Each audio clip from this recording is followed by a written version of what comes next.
Welcome back to DevelopLex. We have Katie Kaufman here with us today.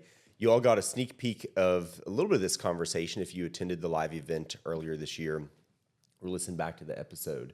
We're looking forward to this conversation. We're going to dive a little bit deeper into Katie and then the project on Main Street. So welcome back. Thank you so much. Thank you for having me. So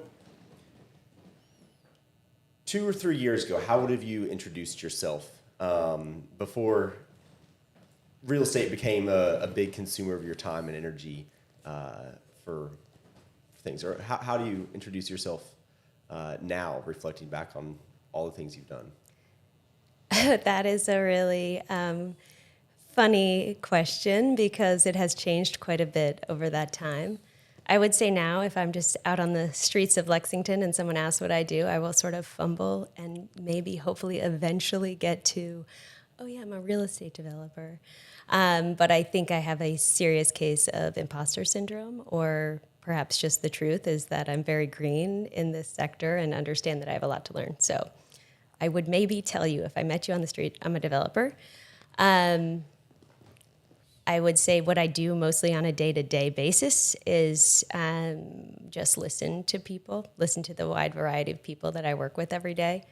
My builders, my designers, my tenants, my fellow downtown stakeholders, government officials, and I just try to problem solve across those folks.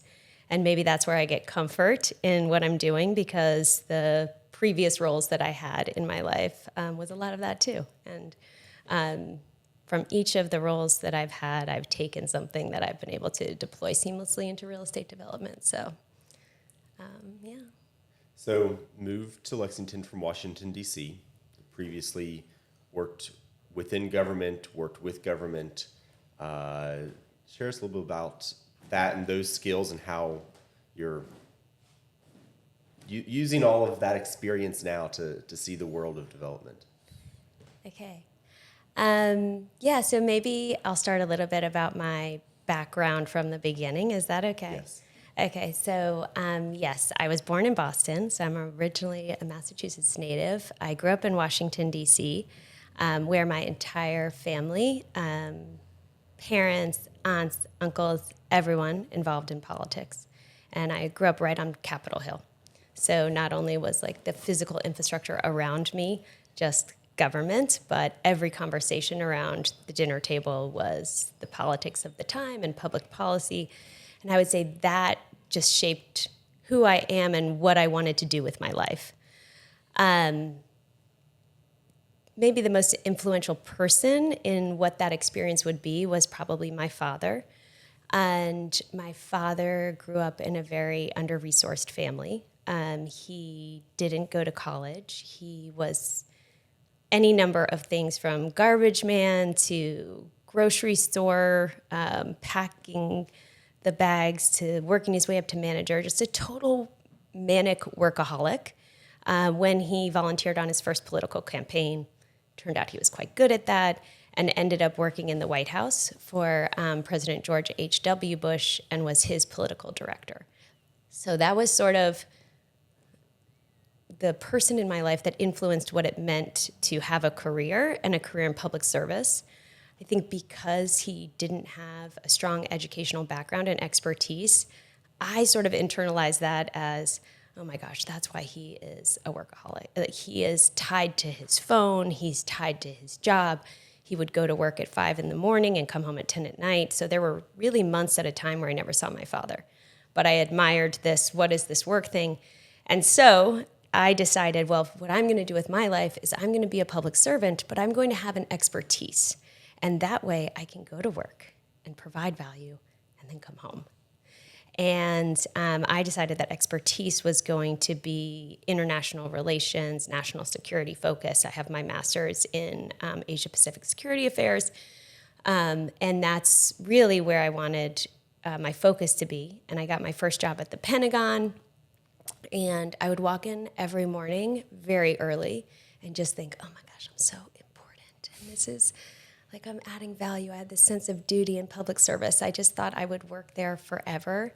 And at that time, my work, I had a top secret SCI clearance. So everything I did was classified. So you literally couldn't bring it home with you.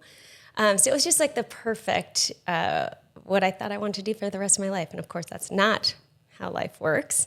I ended up leaving the Pentagon with my assistant secretary, my boss at the time, and we started a venture capital and project development firm. And I spent maybe 10 or 11 years doing that.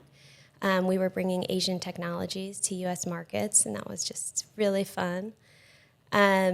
Through the course of that work, I was raising capital in Dallas to deploy a high-speed train connecting Dallas and Houston, which I hope one day will be deployed. We have spent over $300 million trying to get that project done. It will be the single largest privately financed infrastructure project in the Northern Hemisphere, bigger than the Hoover Dam. So I'm passionate about infrastructure and the role that the private sector can play in bringing better infrastructure. But I was doing that and raising money in Dallas and meeting folks there, and that's when I met my now partner, Jack Matthews.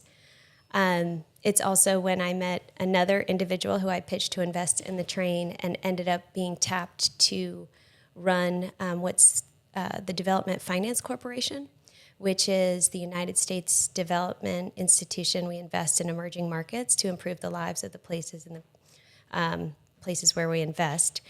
That gentleman asked me if I would come work for him. So that's how I went from public sector to private sector and then back to public sector again. And I did that for a while when COVID hit. And my husband, who is from Lexington and has, from our very first date, told me how much he would love to live in Lexington. 3 kids, 2 dogs, row house in Washington, D.C. So we had a very tiny place out in between Lexington and Paris, which I thought was my protection against ever having to actually move here. We decided to wait it out there. Couple weeks, loaded up the minivan and the dogs. And COVID was longer than a couple weeks, and my dogs were a lot happier here, and my kids were too, so we stayed. SVN Stone Commercial Real Estate is a full-service commercial real estate firm located in Lexington, Kentucky. Affiliated with the SVN International Network, SVN has over 200 offices across the globe. The SVN Stone team consists of experienced commercial real estate advisors in the heart of the Bluegrass. SVN helps their clients with commercial property sales, leasing, investments, and property management. Let SVN help you with your commercial real estate needs. Check us out at svnstone.com. That's awesome.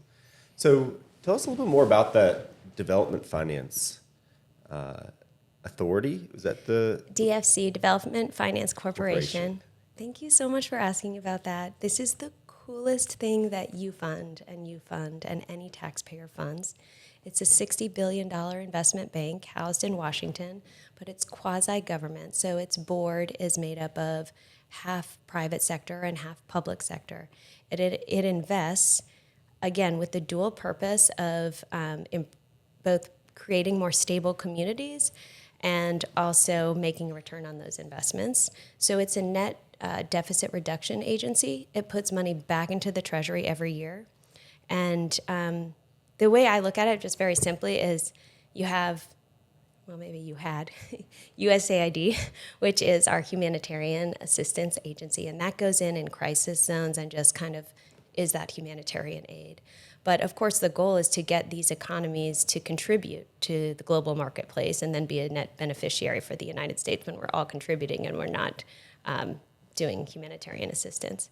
In between that stabilization and humanitarian assistance, there is the opportunity to invest. The private sector obviously creates, 7 out of 10 jobs in these countries, so we want a robust private sector, and that's what this Development Finance Corporation does.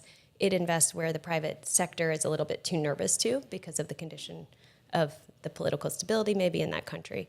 I learned so much in this space, and actually, if you don't mind, if I quick deviation to what I've took from that job to real estate development. So we were, again, investing to improve these people's lives and create stable economies. And in emerging markets, when women earn a competitive income, they spend 95% of that like back in their families, back in their communities. And by comparison, men spend quite significantly less, closer to 65%. So if you are looking to improve the lives and create stable communities, you really want to make sure that women have these competitive incomes and are reinvesting in education and healthcare and things like that. When we looked across at the time we had a $30 billion portfolio of investments, and we said, okay, how much of this capital is flowing toward women? And you will be really sad to know that we had one female-owned enterprise. And we also had nothing in our due diligence that asked about how, the gender makeup of the enterprises in which we were investing. So my quick example that I like to give, because it's hard to wrap your head around, but we invested in the largest exporter of roses in Ethiopia. Amazing operation, a wonderful investment, super important. When we went in and started asking our normal due diligence questions, we just tacked on a few to say, what percentage of your employees are female? And they were so proud, 80% of our employees are female because they're in the fields working. They're like nearly informal workers, these women in the fields. And we said, great, how much of your management is female? Well, oh, no, there's no females in management. And these women were being, you're in a very vulnerable place, working agriculture in an emerging market, and often abused in the field, some misconduct, and just not taken care of the way that you would want to take care of your employees. And so all we did was say, sure, we'll give you this, $45 million loan, but we would like to see those proportions of women in management change. We want to make sure there's some policies to protect the women. And of course, when you're safe and working in an environment, you're more productive, you're getting a higher IRR. So what we always did was just say, it's a zero cost policy, but we want to make sure that women are benefiting from the capital that we're investing. And it always turned out across every sector, whether it was transportation, agriculture, hospitality, your IRRs would improve when you had a diverse management.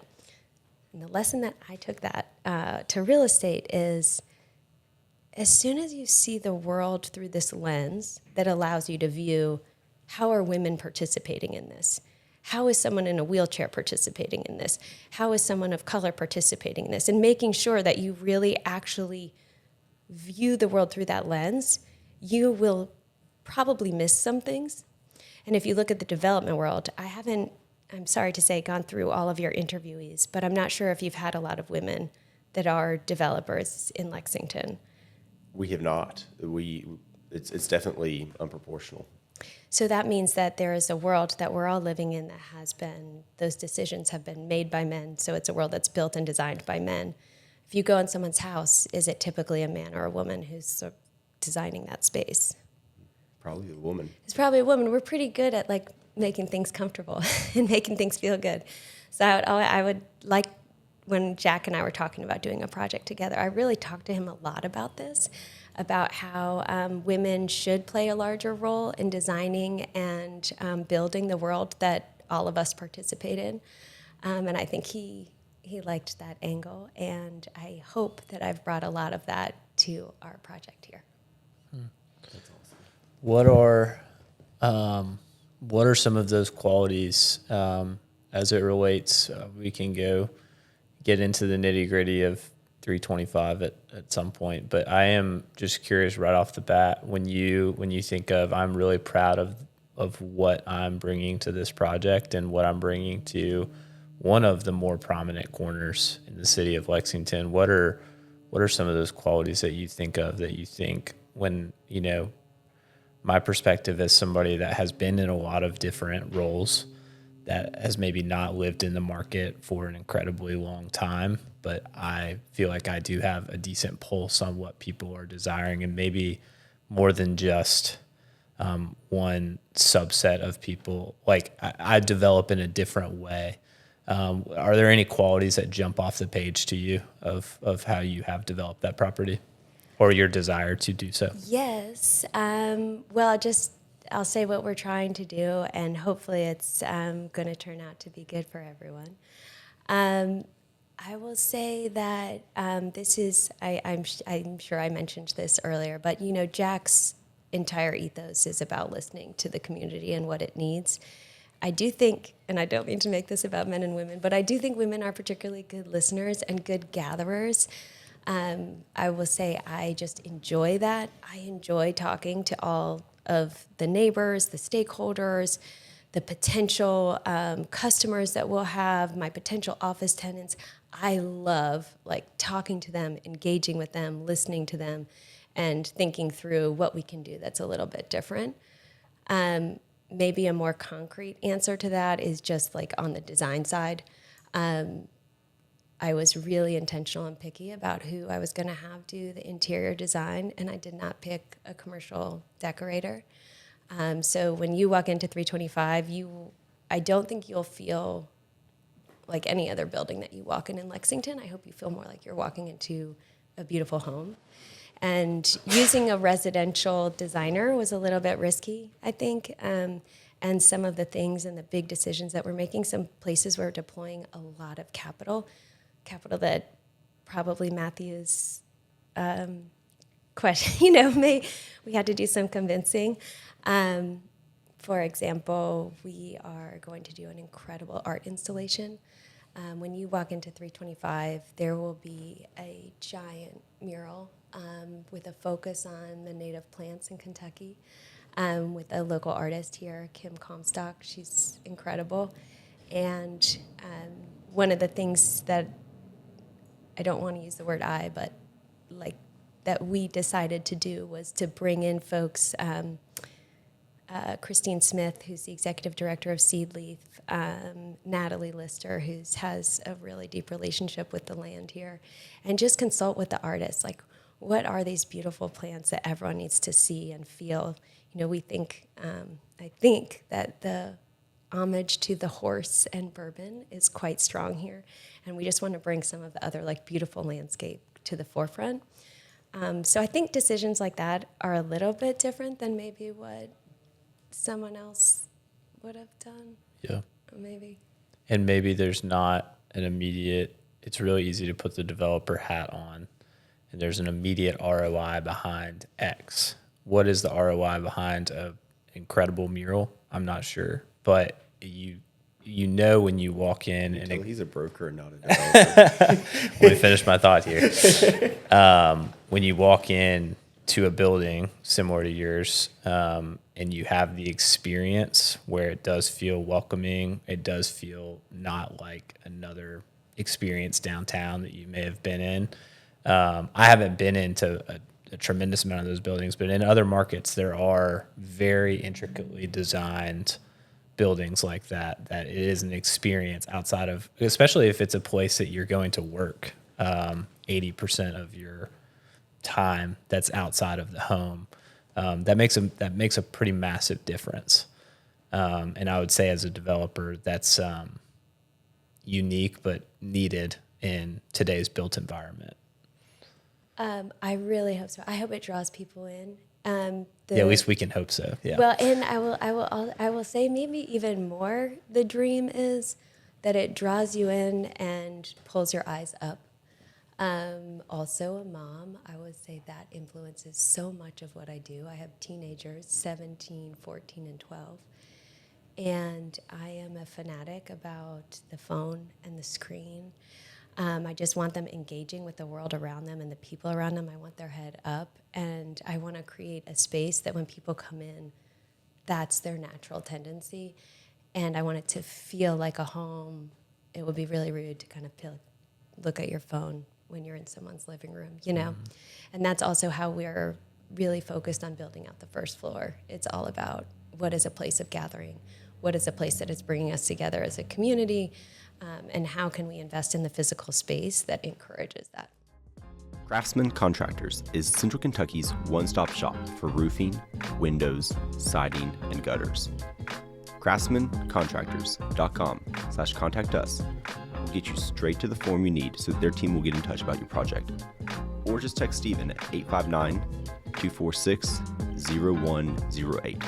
When they finish your project of windows, siding, gutters, or roofing, You'll see what they mean when they say we build with integrity. So tell us what people can look forward to with that experience on the first floor that is going to be so rich. Okay, I'm going to start with the big aspiration. The big aspiration for the first floor is to showcase Lexington's hospitality. And I think a lot of places are sort of leaders in AI or leaders in certain aspects of an economy. They are the trading capital, they are the finance, they are whatever. Lexington, to me, is a place that could truly lead when it comes to hospitality, which I think is the future. So whereas people may be snarky about Kentucky or in general wouldn't necessarily point to us as a leader in a sector, this place quite naturally is the most hospitable, kind, generous, open-hearted place I've ever lived. And I want the first floor of 325 to be a platform to showcase that. And the real showcase, of course, is Keeneland and Bourbon and Rupp Arena across the street. So we're doing those things so well, better than anyone else in the country, in the world. And I just want there to be a complimentary gathering place for humans on the margins of those things to kind of wrap it up and make it really obvious to the visitor and to locals, which this also seems a place where locals are really proud to bring people. And so, yeah, my dream on the first floor is that people are so proud to bring their family, friends, guests, brother, whatever, into our space and show it off. I think a really neat thing about this is that you have the central business district and an entertainment district, and you have a Christmas tree lighting that's catty corner. You have the parades that wrap up there. You have all this life that happens that if a sidewalk isn't activated on the first floor, then it turns into an invisible wall. And I think it's cool that you have just connecting one more block with really great ground floor activations will be huge for all of that. I'm so hopeful. When Jack and I were first kind of looking at the best use for this building, we got a lot of feedback that was like, this was tried before and it didn't succeed. And what's different about what you're trying to do now? Retail doesn't work in downtown. We got a lot of feedback like that. And the more we looked into it, the more we just started focusing on how was that programmed and what do we want to do different? Like, why is this something that we think will have that stickiness that you need to keep people coming back? And really it comes down to we are interested in the everyday experience. So the festival market that many people know and love so deeply was centered around a carousel. There was a kite shop. I think candied apples, like some really memorable, amazing things that you would maybe need once, if ever, in your entire life. And we are hoping to create the type of space that you need to come to at least twice a day, because everything in there is something that is tried and true that you definitely will want as an everyday experience, but we want it to just be a little bit more elevated, a little bit more special, so that your everyday experiences are all just a little bit more special. From the day I know we've talked offline, and we had the live event of the way that you identified the property and the story behind that and the actual acquisition of the property. So we don't necessarily need to cover that again. If you haven't listened to Katie's previous live, we did a live event, which was great, but it does talk about the acquisition of the property and maybe a little bit heavier on the construction process. I am curious today, we're just to date us, we're mid-October 2025. This project started a couple years ago. your vision then versus your vision of the project now, is it fairly aligned with the first time that you saw the property? Do you feel like as you've put the development hat on, you've had to deviate from your desire? How are you more excited today than you were two years ago? Or something that I really, really admire about you is you have a very forward-facing humility of, I'm figuring this out, but I'm willing to listen and hire and create a team to, I mean, we've talked about this, David Dean, Peter Barr, like your team is excellent, and you as a facilitator and you and Jack as facilitators are excellent at that. But has there been any kind of winding down the road as you've gone through this project where you've deviated from your original goal? Well, I will confess that after we signed and acquired the building and it was ours, I probably very much shocked Jack, and I was like, it should be a children's museum. I just love the way that building, it sparks wonder. The architecture is beautiful. So I will say that was my first love of like, what should this be? So there's a strong deviation from that. I will say I'm now co-chairing with the Murrays the development of a children's museum downtown, or the moving of our children's museum to a space that is deserving of our children.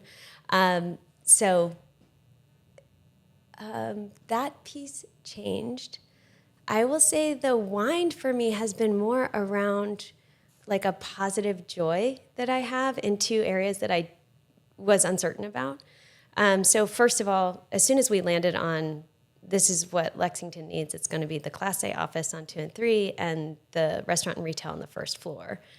I have been obsessed with the first floor and sort of like, yeah, I want the office to be beautiful, and I want to be Johnny on the spot for all of my tenants, and I want them to feel like they're in a beautiful and like wonderful place to work.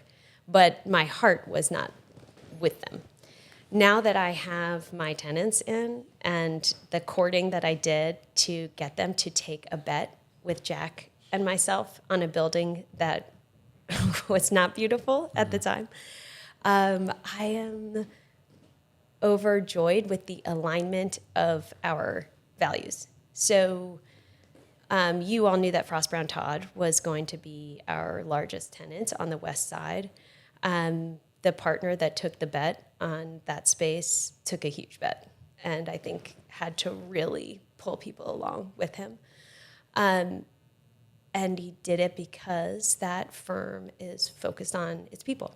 And if you look in the design of their space, which I would love to walk you all through, it's insane. It's gorgeous. Everything is so that there's natural light for everyone. There is a huge cafe where people will gather. It's very much how I think about the first floor. It's about the people.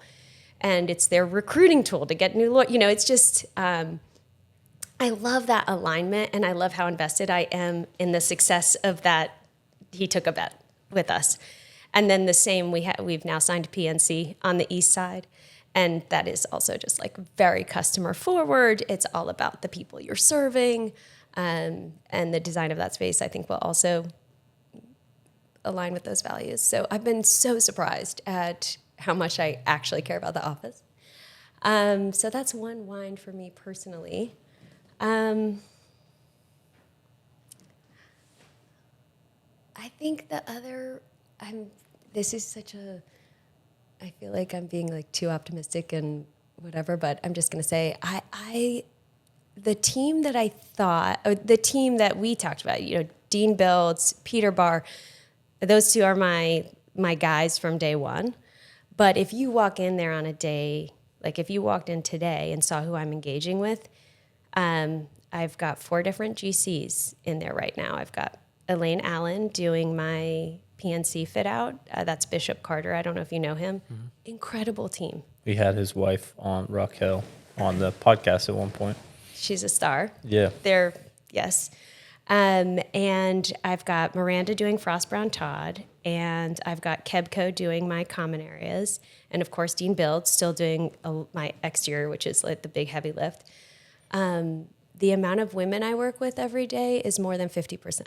So I'm in a construction site, and I've got 50% at least women that I'm working with every day. I've got every color of skin you can imagine in that building, and it fills me with like an incredible amount of joy. And I will say my bias was that Lexington would not be able to give that to me, and it has. And I'm happy.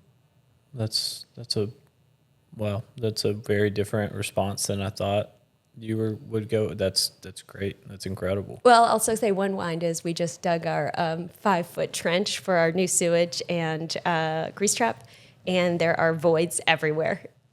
So like this, we have our like everyday challenges that as a newbie I would have never expected. Oh, that concrete slab is sitting on air. We need to fix it. Yeah. So there's been lots of winds like that too. Yeah. But we're on time, on budget.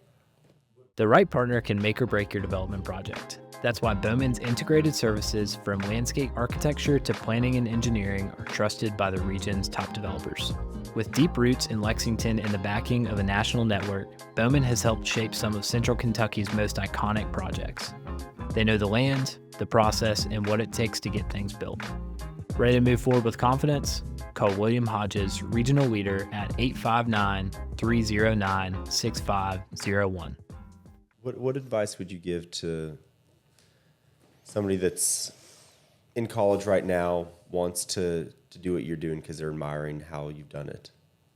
What do you wish somebody told you before getting into this? Okay, though I feel like those are, for me, two really different questions. So what advice would I have? The little girl that was like, I'm going to be an expert so I don't have to rely on my Rolodex like my dad did.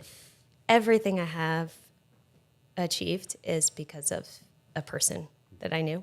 So my advice to any young person is build your network, be a good person, be someone people can trust. The world is both big and very, very small. And every job I've ever had was because someone pulled me from the job I was working at, or that, it was the network. It's the Rolodex. Well, Rolodex, kids don't know what that is, but it's your contacts in your phone. Your CRM. I'm pretty sure I broke my dad's Rolodex. He had one that you hit the button and it'd pop up after you put the... I know. I'm pretty sure I broke that one at one point. Yeah, so I would say know the importance of your network and the importance of being a trustworthy person is my advice to anyone who wants to be successful in any business. And what was the second question? I'm sorry. Oh, What do you wish somebody had told you before you got what started I wish in someone this? had told me? Or had given you the advice I would say the thing I'm working on the most that I wish someone had told me was you need to be patient. So when I worked at the Pentagon, I had no illusions about the pace of work, right? We were implementing the same policy with China and Taiwan since 1974. There was not like a huge swing and radical movements. And that's like knowing that and having that mindset going in, I think is important to make sure that you're moving at an appropriate pace. Then when I went into the private sector where time is money and VC and project, it's totally different. And I would say my expectation was that it would move at a pace and my engagement with a smaller sized government would move at a pace that was a much more rapid click. And the truth is that the patience is really important. I wish someone had told me, and I'm working really hard on that. I don't think developers need patience. I think that's a skill to not have. Some people think it's a great attribute to have patience. Some people, you don't need it. People love a little bit of tea behind what's happening in the world of downtown. You I feel like probably have about as good of a pulse as anybody on downtown Lexington today. I assume that you are in downtown Lexington, similar to myself or Ross, most days, and you are very financially invested in downtown and have a lot of people that you employ that are in downtown.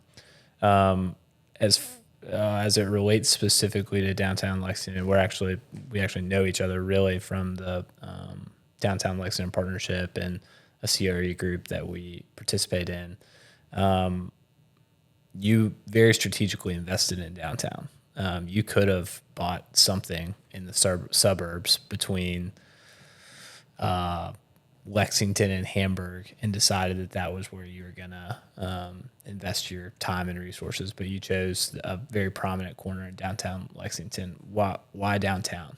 What about downtown Lexington made you want to invest a lot of your time and resources? I'm a downtown girl. I grew up in Capitol Hill. The only other places that I lived are Shanghai, Taipei, Boston.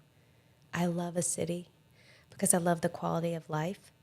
And I know what it feels like to walk down streets and go to the cheese shop and go to your job and get coffee and engage with people on the sidewalks. So I'm a passionate, urban infill quality of life person.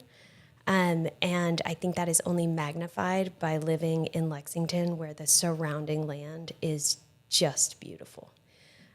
So I always want to be part of whatever is going to be making our urban core thriving and high quality of life, so that we can really enjoy this gorgeous land. And I would say that is a pretty big passion of mine.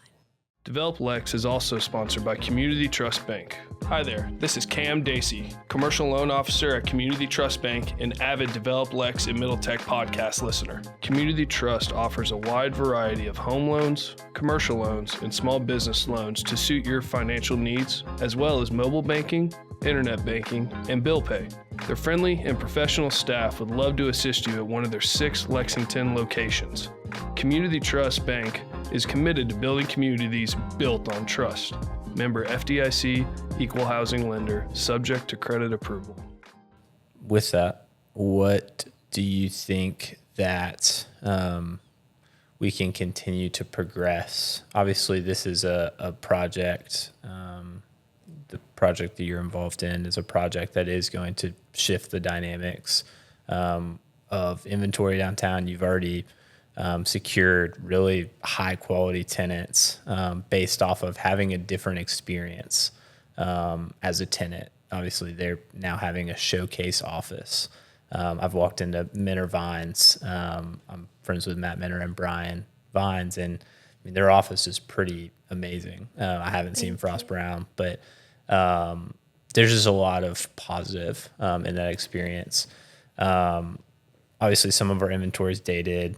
That's just a part of any downtown city or the downtown of a city in the way that it's developed in the 70s, 80s, whatever it might be. What are some things that we can be doing better to promote more investment similar to, there's capital that has the ability to go invest in Hamburg, not that it doesn't need investment, but to invest in the suburbs to build a shopping center, or they can come and do infill redevelopment in downtown Lexington. What are some things that we need to do better at for people to say, I'm going to very thoughtfully choose to invest in our downtown? I think I will be the first again to say there are experts that can just tell us, right? And we have had some really impressive speakers from around the world come to Lexington and tell us what makes a thriving streetscape, what makes a high quality of life for urban living. And I can only reiterate what I have heard those experts say. And I can tell you from my own experience that I feel those things would be true. So, for example, sidewalks are critically important. That's where people engage with their city. So you want really nice sidewalks where people feel comfortable and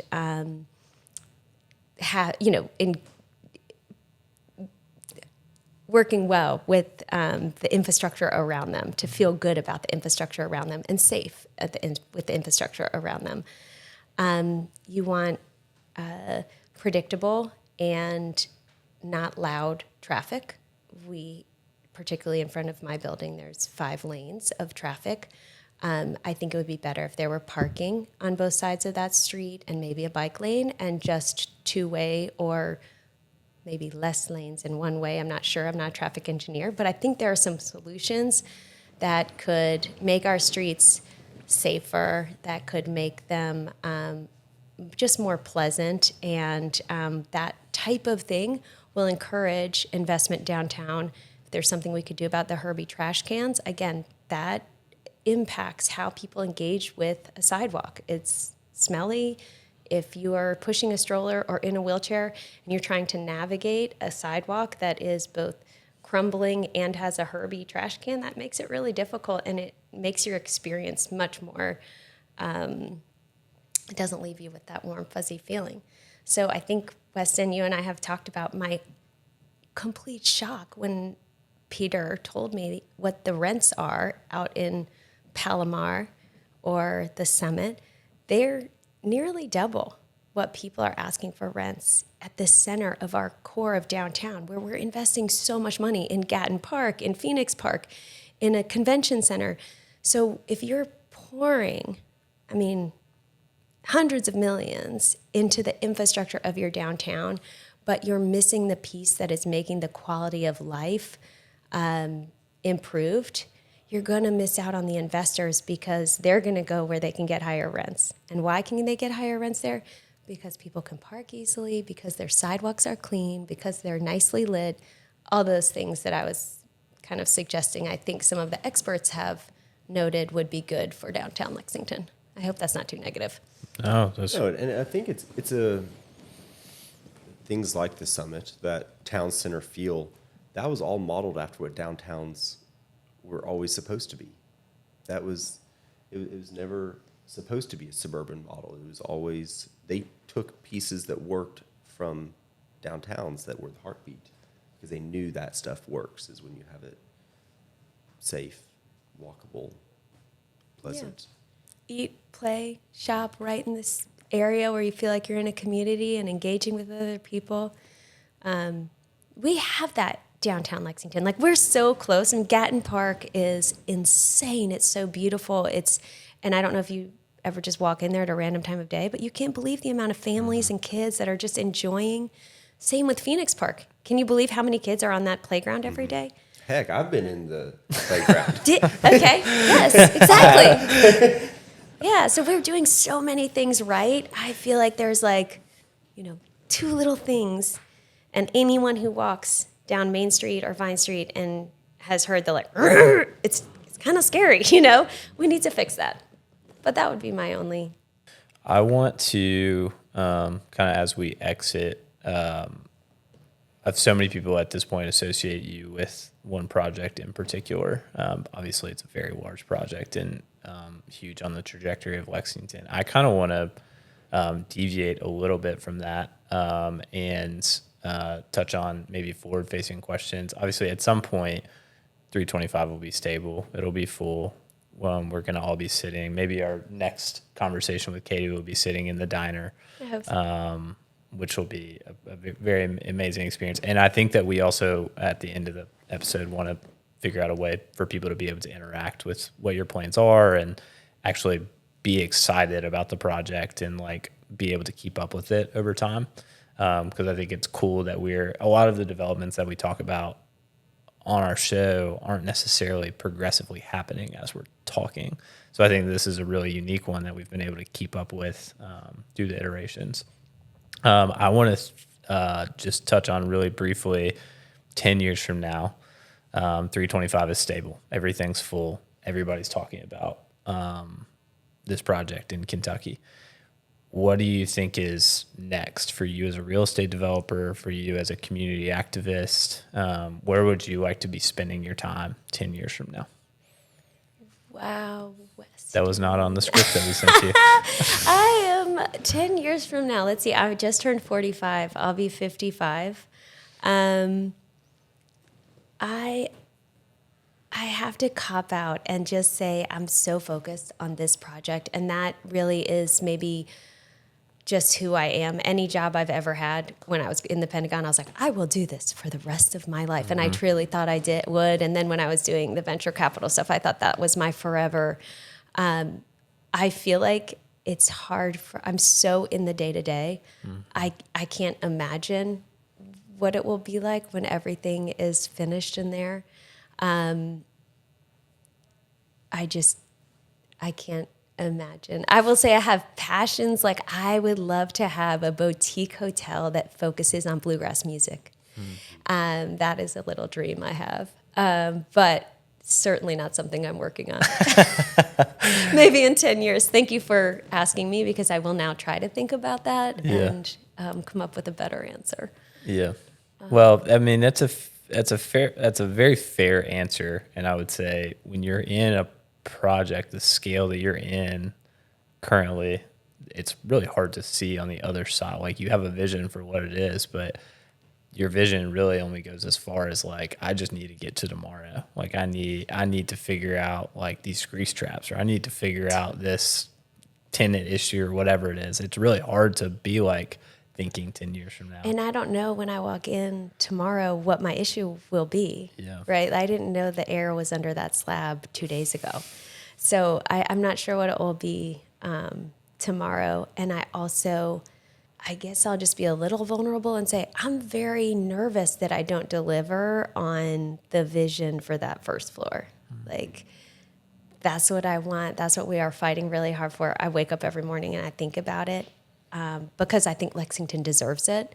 I think that specific corner deserves it.